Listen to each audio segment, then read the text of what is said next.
Happy Friday po sa ating lahat. Ako si Benison Estareja. Sa ngayon po patuloy pa rin ang epekto ng dalawang weather systems sa ating bansa. Dito sa Visayas, Mindanao at malaking bahagi ng Southern Luzon, patuloy ang mga pag-ulan dulot pa rin sa Intertropical Convergence Zone or ITCZ. Ito po yung linya kung saan nagtatagpo ang hangin from the northern and southern hemispheres. At kapag nagbabanggaan po yung mga hangin, nagkakaroon ng makakapal na mga kaulapan at ang tendency merong mga minsang malalakas na mga pag-ulan. Dito naman sa may Northern Luzon, bahagyang lumalakas na yung northeast monsoon or hanging amihan, nagdadala ng mga mahihinang pag-ulan overnight dito po sa may Cagayan Valley, Cordillera Region, and Aurora, habang isolated light rains naman dito sa Ilocos Region. Pero dito nga sa may parteng Palawan, Visayas, and Mindanao, mataas pa rin po ang threat ng mga pagbaha at landslides. May mga malalakas sa mga pag-ulan sa mga sandaling ito sa may Caraga Region, ganyan din sa may Eastern Samar, Davao Oriental, and Davao de Oro. Lagi magantabay sa ating mga advisories or heavy rainfall warnings. Samantala, magandang balita dahil base sa ating latest satellite animation, wala po tayong namamataang low pressure areas at mga kaulapan na magiging bagyo sa susunod na 6 na araw. Bukas po, araw ng Sabado, November 16 or November 15, pataas pa rin ang tsansa ng mga pag-ulan sa malaking bahagi ng Palawan, Visayas, and Mindanao. Dulot pa rin yan ng Intertropical Convergence Zone o yung banggaan nga ng mga hangin. Umaga pa lamang dito sa may central portion ng Palawan, mataas ang tsansa ng ulan.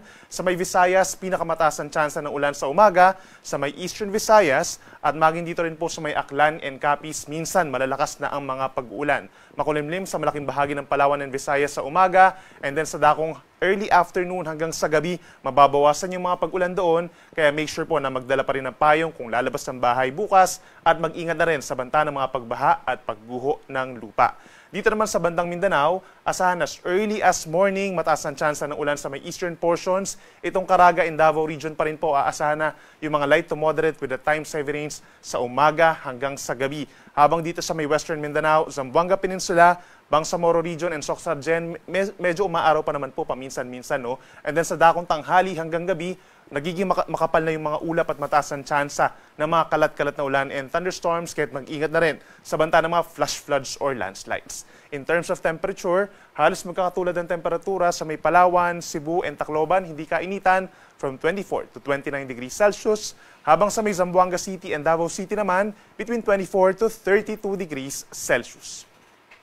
Sa ating mga kababayan po sa natitirang bahagi ng Palawan, Idong Mindoro Provinces, Marinduque, Romblon, dito rin sa may Bicol Region hanggang sa mga probinsya din po ng Quezon, Laguna, and Batangas, matasin po ang tsansa ng mga pag-ulan bukas, November 15, dahil pa rin yan sa ITCZ. May mga light to moderate with the time heavy rains simula sa umaga pa lamang hanggang sa early afternoon, so make sure din na meron baong payong or kapote kung lalabas po ng bahay. Dito naman sa may eastern side ng Luzon, Cagayan Valley, Aurora, asahan yung tumitinding epekto nga ng northeast monsoon. May mga light to moderate rains na, makulimlim ang panahon. Maging dito rin po sa may Apayao, Kalinga, Ifugao, and Mountain Province. Yung amihan naman nagdadala ng mga pulu-pulo lamang ng mga mahihinang ulan sa may Abra, Benguet, and Ilocos Region. Ang Metro Manila, rest of Calabarzon, and rest of Central Luzon, asahan naman yung partly cloudy to cloudy skies at may tsansa lamang din po ng mga saglit na ulan at mga localized thunderstorms, lalo na sa tanghali at hapon. For Metro Manila, temperature mula 24 hanggang 32 degrees Celsius. Presko ang panahon sa may Baguio mula 16 to 25 degrees, so ideal pa rin ang pamamasyal. Habang may kalamigan naman sa may Tagaytay at Legazpi between 24 or 22 to 30 degrees Celsius. Dahil naman sa bugso ng northeast monsoon, meron pa rin tayong gale warning or delikadong alon sa may Batanes and Babueng Group of Islands. Hanggang 4.5 meters po yan hanggang mamayang gabi, equivalent sa 1.5 palabag ng gusaling taas ng mga pag-alon. Dito naman sa baybayin pa ng Ilocos Region at natitirang baybayin ng Cagayan, magiging maalon din po sa susunod na 24 oras dahil pa rin sa pag-iral ng northeast monsoon hanggang 3.5 metro. Habang natitirang baybayin ng ating bansa, banayad hanggang katamtaman ng taas ng mga pag-alon, usually 0.5 hanggang 1.5 meters. Kapag may mga thunderstorms o malalakas na hangin at ulan, posible itong umabot sa 2.5 metro for the next 2 days po yan. At para naman sa lagay pa ng ating panahon simula sa Sunday hanggang sa Tuesday, that's November 16 to November 18, asahan pa rin ang pag-iral ng Intertropical Convergence Zone sa Palawan, Visayas, and Mindanao, plus ang lumalakas na northeast monsoon sa may northern and central Luzon with the eastern sections affected naman ng shear line o yung banggaan po ng northeast monsoon at ng mainit na easterlies. So pagsapit po ng Sunday, mataas pa rin ang tsansa ng ulan sa may Palawan, southern part po ng Mindoro, gayon din ng Romblon, at Masbate and Sorsogon provinces, epekto yan ng ITCZ. Yung eastern side naman po, light to moderate rains, Cagayan Valley and Aurora, isolated lightning naman for the rest of northern Luzon. Pagsapit naman ng Monday and Tuesday, nagbabalik na yung shear line o yung banggaan nga ng mainit at malamig na hangin. So pinakang uulanin dulot ng shear line itong Cagayan, Isabela, Aurora, down to Quezon, at pagsapit ng Tuesday, posible rin maapektuhan po ang malaking bahagi ng Kabikulan. Habang natitirang bahagi ng northern and central Luzon, bahagyang lumalamig din po ang temperatura Monday and Tuesday dahil sa pag-ihip ng amihan. Sa Baguio City, posibleng umabot nga sa 16 degrees ang pinakamalamig na temperatura. Habang sa Metro Manila, mananatili pa rin pong partly cloudy to cloudy skies at may tsansa pa rin ng mga isolated lamang na ulan at mga localized thunderstorms.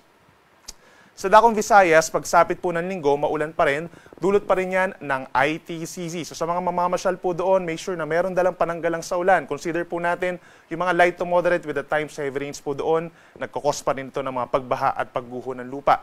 Habang pagsapit ng Lunes at Martes, mababawasan yung mga pag-ulan dito sa Visayas except sa may eastern portions, Eastern Samar, dito rin po sa may southern Leyte, and Leyte, asahan yung mataas na tsansa ng ulan. Dulot ng ITCZ, kaya't mag-ingat pa rin sa mga warnings at sa mga flash floods and landslides, lagi pong magantabay. At para naman po sa Mindanao, asahan pa rin ng mataas na tsansa ng ulan. By Sunday and Monday sa malaking bahagi ng Mindanao, meron pa rin epekto ng ITCZ. Light to moderate with the times heavy rains po yan. Mag-ingat sa banta ng mga pagbaha at pagguho ng lupa. Habang pagsapit ng Tuesday, mababawasan yung mga pag-ulan sa malaking bahagi ng Mindanao except dito sa may Eastern Visayas or sa may eastern portion of Mindanao, Caraga Region and Davao Region, mataas pa rin po ang tsansa ng mga pag-ulan, lalo na sa may Davao Oriental. Mag-ingat pa rin sa mga possibilities ng landslides and flash floods dahil minsan lalakas pa rin ang mga pag-ulan. Ang ating sunset ay 5:24 p.m. mamaya at ang sunrise bukas ay 5:57 ng umaga. Yung mga latest mula dito sa Weather Forecasting Center ng Pag-asa, ako muli si Benison Estarehan na nagsasabing sa anumang panahon, Pag-asa ang magandang solusyon. Happy weekend po!